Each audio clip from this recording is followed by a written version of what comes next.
নিষিদ্ধ সংগঠন ছাত্রলীগের সাথে যোগাযোগ মেনটেন করে শেষ মুহূর্তে কনসার্ট বাতিল করেছে এমন অভিযোগ তুলে ক্ষতিপূরণ সহ টাকা ফেরত চেয়ে জনপ্রিয় ব্যান্ড আর্টসেলকে 12 ঘন্টার আলটিমেটাম দেওয়া হয়েছে।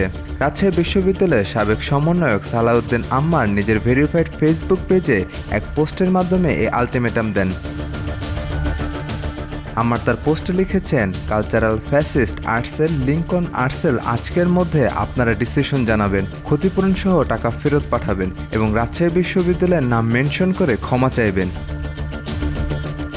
তিনি আরও লেখেন, 14,50,000 টাকা ক্ষতিপূরণ তালিকা দেওয়া হয়েছে।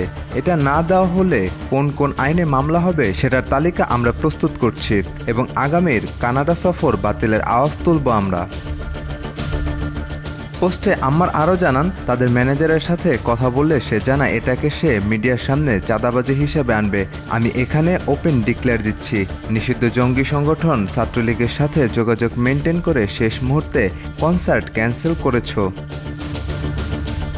সর্বশেষে তিনি লেখেন, তোমাদের টাকা নিয়ে ক্যাম্পাসে কুকুরগুলোকে খাওয়াবো, আর এটা চাঁদাবাজি হিসাবে সামনে আনলে আনো। তোমার কালচারাল ফ্যাসিজমের বিরুদ্ধে জিরো টলারেন্স, সময় মাত্র 12 ঘন্টা। এদিকে বিষয়টি নিয়ে আর্টসেলের মিডিয়া ম্যানেজার বাঁধন গণমাধ্যমকে জানান, বিষয়টি নিয়ে সামাজিক যোগাযোগ মাধ্যমে অপপ্রচার চালানো হচ্ছে। আমরা সময় মতো সংবাদ সম্মেলন করে এর বিস্তারিত জানাবো। আমাদের ভোকাল লিঙ্কন ভাই খুব অসুস্থ, তাকে বাদ দিয়ে তো আর কোনো কিছু করা সম্ভব নয়।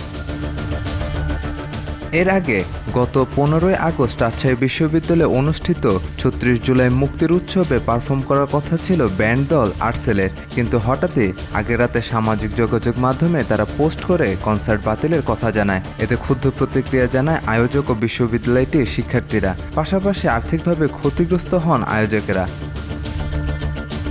সাজিদ আকরাম, সৌরভ, আজকাল।